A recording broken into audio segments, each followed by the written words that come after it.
इसीलिए महात्मा इंद्रदेव रोज कहते हैं कि एक बालक जरूर भगत बनना चाहिए, चाहे सब डॉक्टर इंजीनियर कलेक्टर बन जाए। महाराज हमारा तो एक ही है, क्या बनाएं? एक है तो सीधा इंद्रदेव के हाथ में दे दो, साधु बनाएंगे। और सुनिए ना, अच्छा साधु बन गया तो सब डॉक्टर, सब कलेक्टर, सब वकील उसके पास आ जाएंगे, उसे बनने की कोई जरूरत। हाँ अच्छा, और अच्छा साधु कब बनेगा? अच्छा साधु कब बनेगा? विद्या सर्वत्र योगः, जब अच्छी विद्या का आगमन हो जाएगा तब साधु बनेगा। हैं? भोला भाला होके मौन व्रत लेके कोई बैठ जाए, भगवा कपड़े करके, कभी दाढ़ी ना छिलावे, कभी खोपड़ी ना छिलावे, ये भी साधु टाइप होते हैं, साधु नहीं होते हैं। वो सज्जन तो हैं, साधुता तो है, पर जो मैं कह रहा हूं वो मेला नहीं लगेगा, वो नहीं आएंगे। विद्याम गम्यम सर्वेशाम, विद्या की पूजा है, साधु वाधु की कोई पूजा। हाँ आप देखो परिक्रमा मार्ग में साधु के भेष में ही तो बैठे हैं सब, पूजा पूजा नहीं है कुछ भी। कार का शीशा खोल के दूर से फेंक के चले जा रहे, बिस्कुट का पुड़ा, कार का शीशा खोला, उसमें से उई उई उई। अब बताओ ये पूजा हो रही है? अच्छा बोलो, दूर से किसको रोटी डालते? दूर से। समझ गए, बोलने की कोई गरज नहीं है। ये हाल हो रहा है महाराज।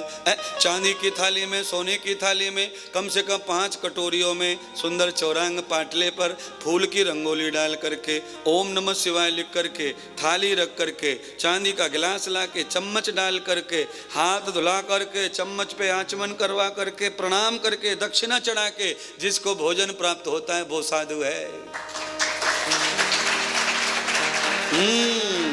करो तपस्या, करो करो करो करो तपस्या करो महाराज। क्यों? जो भोग राम जी को लगता है वही भोग साधु को भी लगता है। हाँ। क्यों? विनाशाय च दुष्कृताम साधूनाम साधूनाम विनाशाय च दुष्कृताम। साधुओं की रक्षा के लिए, दुष्टों के संहार के लिए संभवामि युगे युगे, मेरा समय समय पर युग युग में अवतरण होता। मैं साधुओं का मान बढ़ाने के लिए पैदा होता हूं। कौन कह रहे हैं? राम जी। 14 साल वनवास राम जाएंगे, ऐसा संभव ही नहीं है। पर अगर वन गमन नहीं किया होता तो साधुओं का सम्मान नहीं बढ़ता, साधुओं की सेवा नहीं होती। स्वयं भगवान राम साधु सेवा करते महाराज।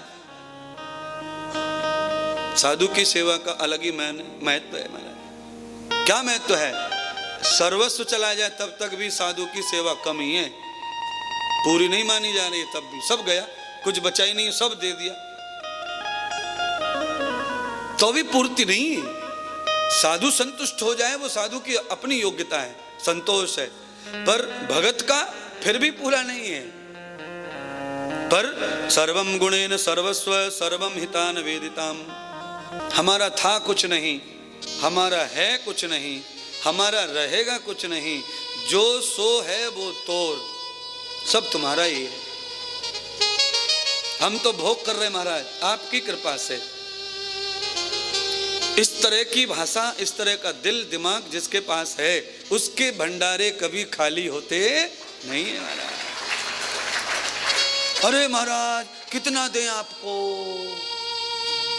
तो समझ लो चाबी खो जाएगी, फिर ताला तोड़ना पड़ेगा महाराज तिजोरी का, दोबारा ना लगेगा ताला, खराब। अब दूसरी लाओ, पहला घाटा, दूसरी बार भी ऐसा ही, फिर तीसरा, लफड़े लफड़े पैसे यूं ही चले जा रहे, चाला ताबी चाला ताबी चावा, कोई मजा नहीं महाराज। पर सबके पास में मांस और हड्डी का दिल है, और किसी किसी के पास में भगवान वाला दिल है। जिनके पास भगवान का दिल है वो तो समर्पित ऐसे ही बने रहते हैं। जिनके पास में मांस हड्डी का दिल है उनको खुद के लिए ही सब कम पड़ता रहता है, वो दूसरों को क्या चढ़ाएंगे? बोलो, 70 साल की उम्र होगी, अभी तक पूर्ति नहीं हो रही है, तो निकम्मों कब पूर्ति होगी तुम्हारी भी? 70 साल की, अब 5 और बचे, 75 पे ओम नमः शिवाय हो जाएगी रो। अब ये 5 साल बचे हैं, इनमें तो कुछ कर जा।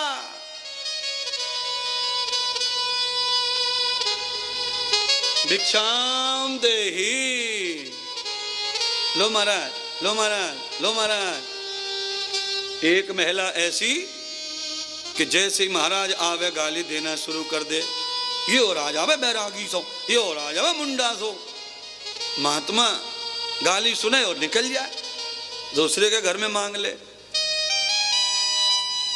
महीनों निकल गए ऐसे ही, रोज आवे रोज गाली खावे औरत की, एक बुढ़िया की। लोगों ने कहा महाराज जी आपको इतने घर में मिले और इसके घर आप क्यों मांगे जब वो कुछ दे ही ना। तो महात्मा कहने लगे महाराज पूरा गांव जो देता है वो कुछ भी नहीं है, वो जो देती है ऐसा कोई भी देता नहीं है। लोगों ने कहा महाराज ऐसा क्या देती है? तो कहा भर भर के गालियां देती है। अच्छा महाराज इतनी अच्छी लगती है? हाँ, क्योंकि हिंदुस्तान की ब्रजवासियों की तो लीला ही नहीं आ रही है महाराज मस्तराम जी। यहाँ तो कहो बारात में दूल्हा को गाली दे दें और नाचे और गाली न पे। बोलो ऐसा हाल है महाराज ब्रज को तो है?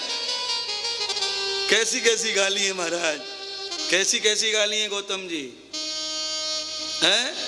गोरे बुलाए कारे आए रे समधी पर कूर कूर कूर। बड़ा मुश्किल है महाराज, बड़ा टेंशन है? कैसी कैसी गालियां महाराज ब्रज में है। महात्मा ने कहा जो पूरा गांव देता है वो कुछ नहीं है, वो क्या आटा दाल है। और वो जो बुढ़िया देवे वो इतना बढ़िया देवे कि कोई गांव में देता है। किसी की हिम्मत है क्या साधु को ऐसे गाली देने की? बुढ़िया सामने सामने देवे गाली। महात्मा ने नियम नहीं तोड़ा, सबने समझाया नहीं माना। एक दिन दरवाजे पे फाटक पे पोंछा मार रही बाल्टी में कपड़ा डाल के, जैसे महात्मा आया महात्मा ने बम बम बोले, बढ़िया ने पोंछा निकाल के धम्मा मारा छाती पे, लगते रोज रोज भोले करे थे। महात्मा ऐसे विद्वान कि जैसे बुढ़िया ने पोता मारा छाती पे चिपक गया पोता। महाराज महात्मा ने पोते को हाथ से पकड़ लिया और ऐसे लेके चुपचाप चला गया। घर पे पहुंचा अपने मंदिर पे, पोते को उठाया, पानी में धोया, साबुन लगाया और सुखा दिया तार पे। और सुखाने के बाद में पोते को फाड़ फाड़ के चीर बनाई और चीर बना के बाती बनाई, गाय के घी में डुबो के दिए में लगाई और शाम को कन्हैया की आरती उतार रहा है।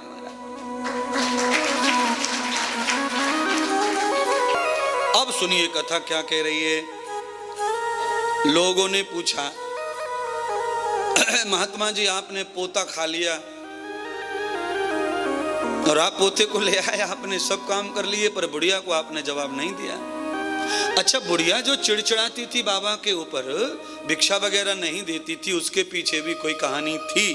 क्या कहानी? 10 साल हो गई छोरा के ब्याह है, सबरे मंदिर में चली गई, पर छोरा की गोद भरती बहू को बालक ना हो रहा तो इसलिए चिड़चिड़ा रही।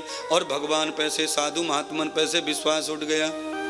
अब चिड़चिड़ावे तो ऐसा कर दिया वाने गुस्से में। भगवान की लीला देखिए, जो पोता पहुंचने वाला महात्मा को मारा, महात्मा ऐसा आशीर्वाद दे के गए पोता से कि एक ही साल में बुढ़िया को पोता पैदा हो गया। पोते के बदले पोता।